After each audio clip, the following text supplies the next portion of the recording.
Howdy do y'all, this is John, and today we're talking about the Snyder Cut of Justice League again.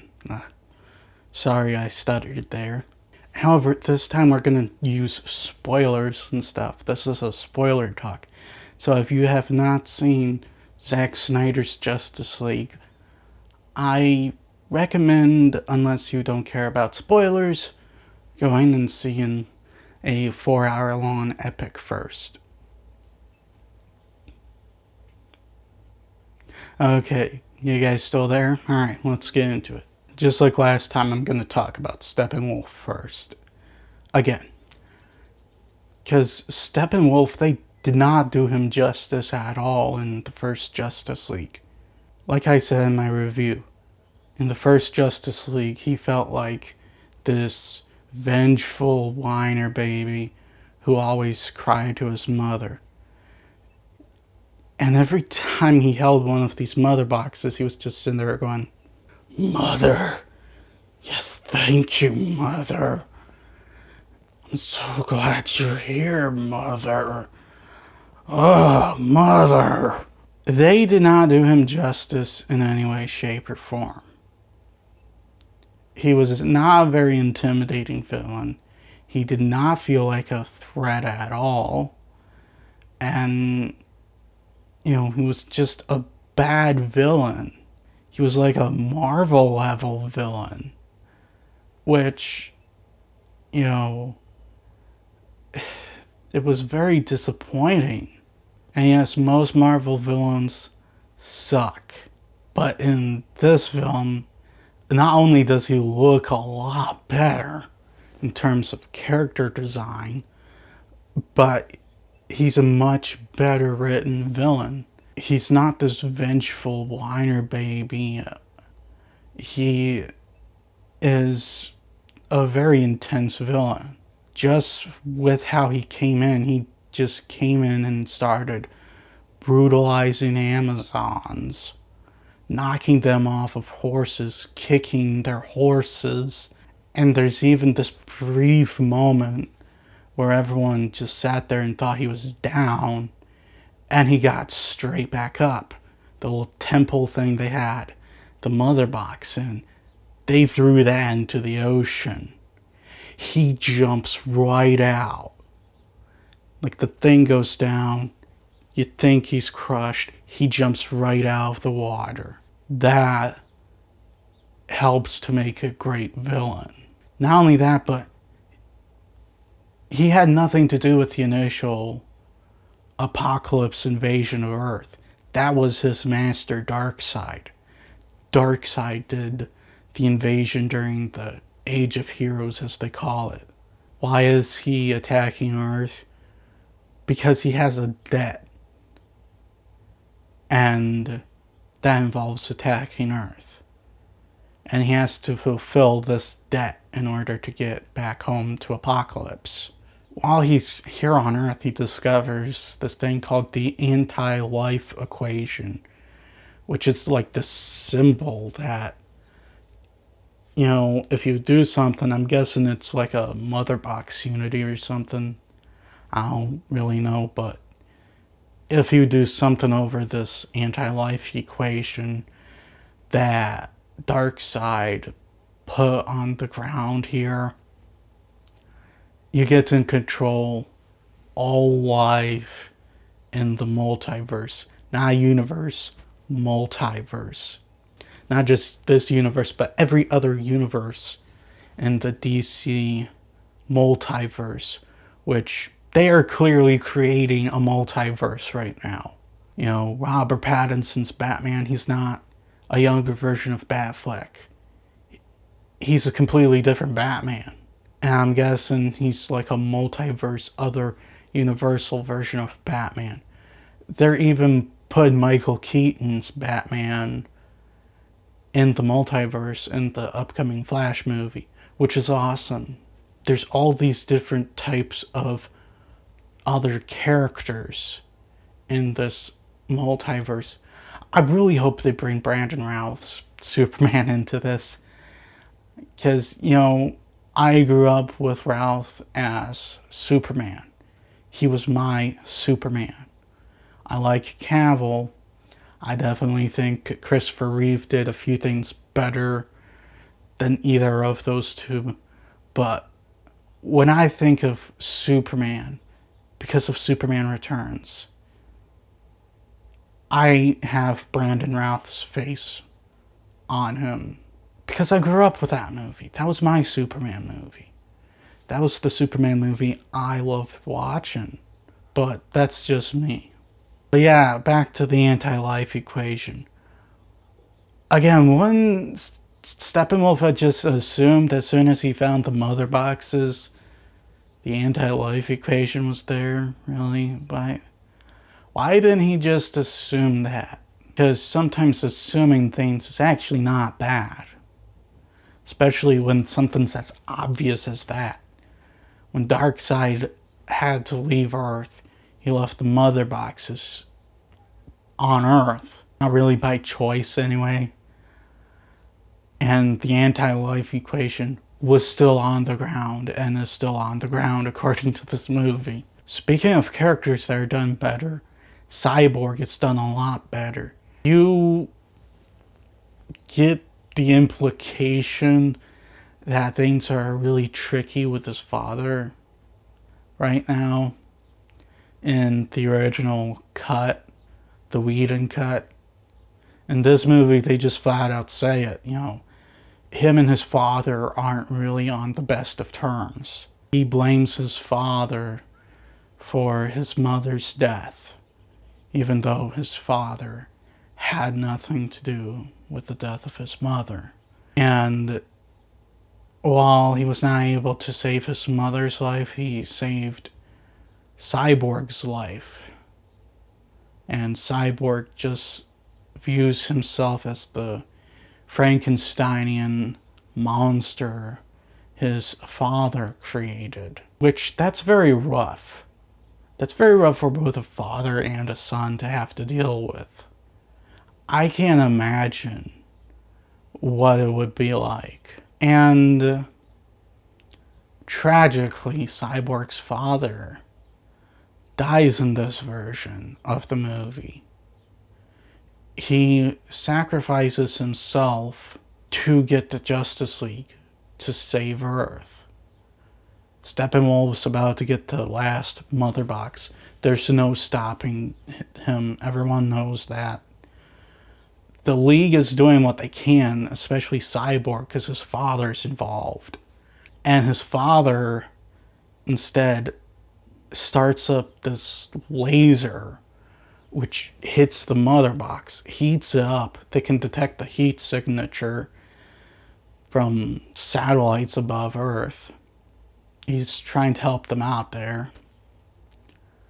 But in doing so, he dies. He completely disintegrates right in front of Cyborg, which, that's rough. Everyone, you know, even if you have not lost a parent, which I have lost grandparents, but both my parents are still around. If you've lost a parent, especially,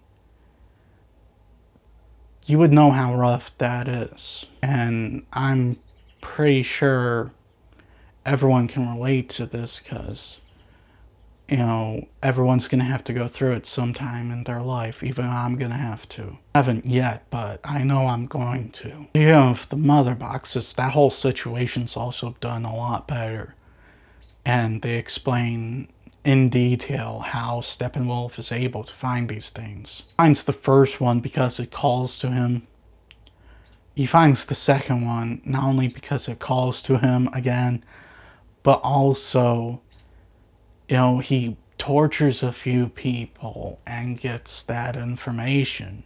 So he has the basic idea of where all of these are, which, yeah, that's definitely better explained than in the original version.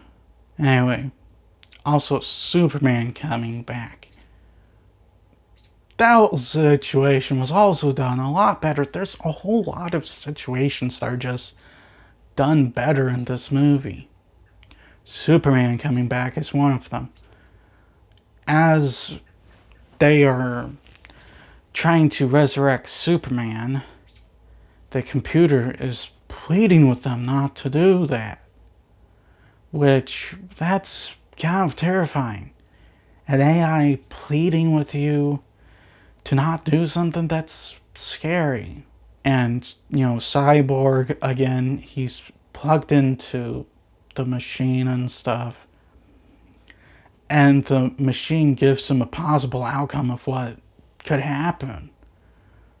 Or it's foreseeing what's going to happen or something. Superman, well, he's holding what I'm guessing is Lois's body. Lois is burnt to a crisp body. He's in pain emotionally. And then they just show this apocalyptic landscape. There's a Green Lantern on the ground, dead. A big hole in his chest. And there's Superman right in the center, flying, holding something. I'm guessing it's like the Green Lantern's heart or something. And then, after that nightmare situation, Cyborg is just in there like, no. And the Flash is just like, go, and starts running. The whole resurrecting Superman thing, it's almost exactly the same as in the theatrical cut. Just little differences like that. And also everything going in reverse as the Flash is about to touch the mother box. Same thing with, after he's resurrected, the fight. Lois stops him from killing Batman, although that whole situation is also a bit different.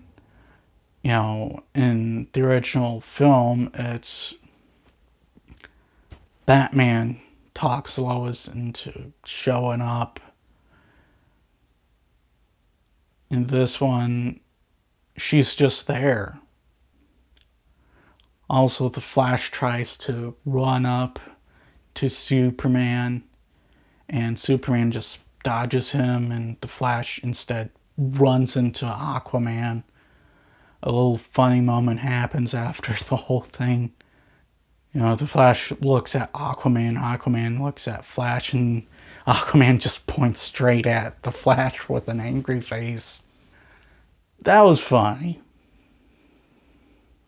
Speaking of funny moments, I forgot to mention this in my actual review. They're a lot more subtle in this film. And I didn't really like the whole point blank ha ha ha sort of thing you got in the original film. I thought that was annoying. With this film, the humor's a lot more subtle. Some of the jokes are still there, like the snack hole joke, and, everyone disappearing except for the Flash, and the Flash is just sitting there going, whoa, all of them just disappeared. That's rude. And then he zooms off.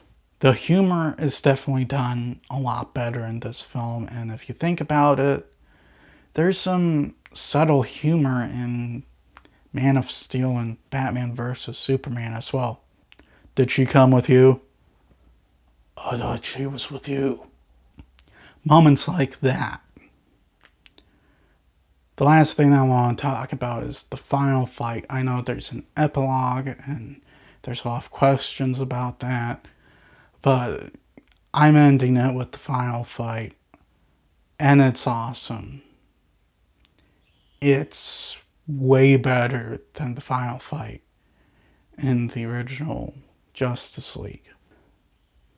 It starts off exactly like in the original film, but then when they confront Steppenwolf himself, things go in a completely different fashion than in the original movie. I'm not kidding. Once they get in there, once they start fighting Steppenwolf, nothing's the same. And in this case, it's a lot better than in the Whedon Justice League. The stakes are a lot higher. they're not throwing Steppenwolf around until Superman shows up. Superman is the only person that actually just throws Steppenwolf around. Everyone else just punches him and he's just like,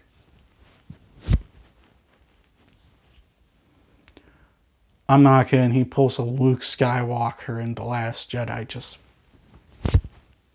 then he's about to kill Cyborg, who's trying to hack into the mother boxes, and Superman shows up. His intro is a lot better than in the original film. In the original film, he just has this cheesy line of, well, I don't know about the truth, but I believe in justice, or whatever. In this case, he blocks Steppenwolf from killing Cyborg. His axe just lands on Superman's shoulder, and Superman's just like, not impressed. Freezes Steppenwolf's axe and just breaks it with his bare fist.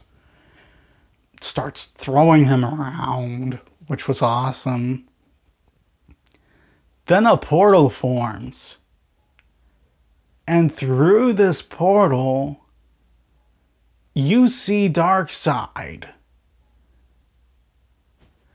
And he's definitely a lot more terrifying than Thanos. Thanos is one of Marvel's few great villains. You know, he's an incredible villain, but Darkseid, with just this intro, holy crap. He does not walk through the portal or anything like that. He's just watching things. The Flash is trying to gain enough speed in order to help Cyclops out, because Cyclops cannot successfully hack into the mother boxes until, you know, someone gives him a charge. But by the time the Flash does that, which he's kind of interrupted by being shot, the Unity forms. And everything just explodes. Only Barry Allen, the Flash, survives, and he's just like, okay, I gotta reverse this crap. Gotta break my one rule. And he does this little time reversal thing. And he gives Cyclops the charge Cyclops needs. And he's able to prevent the Unity from happening. Now, just like in the original film, Superman does help by separating the boxes. But, you know, it's just a whole lot better. And Steppenwolf has a better death. He gets impaled by Aquaman. Wonder Woman cuts his head off, and they chuck him through the portal at Darkseid. And they just have this big standoff, this stare-off with Darkseid, and it's awesome. Darkseid is staring at them, they're staring at Darkseid. You know, it's just a much better final battle than what we got. And the portal closes, and, you know, the movie ends with an epilogue, which, you know, a nightmare scene, Martian Manhunter, that whole situation. Yeah, apparently one of the established characters in Man of Steel is Martian Manhunter. But yeah, Zack Snyder's Justice League is a much better film than what we got in 2017. I'm glad we got it. I'm glad Zack Snyder got to finish his film. And, you know, hopefully we see more stuff like this. But anyway, guys, thank you all for watching. Please look forward to more videos real soon. Please subscribe. Also, please, like this video if you enjoyed it. And as always, please remember, the Bodetsky will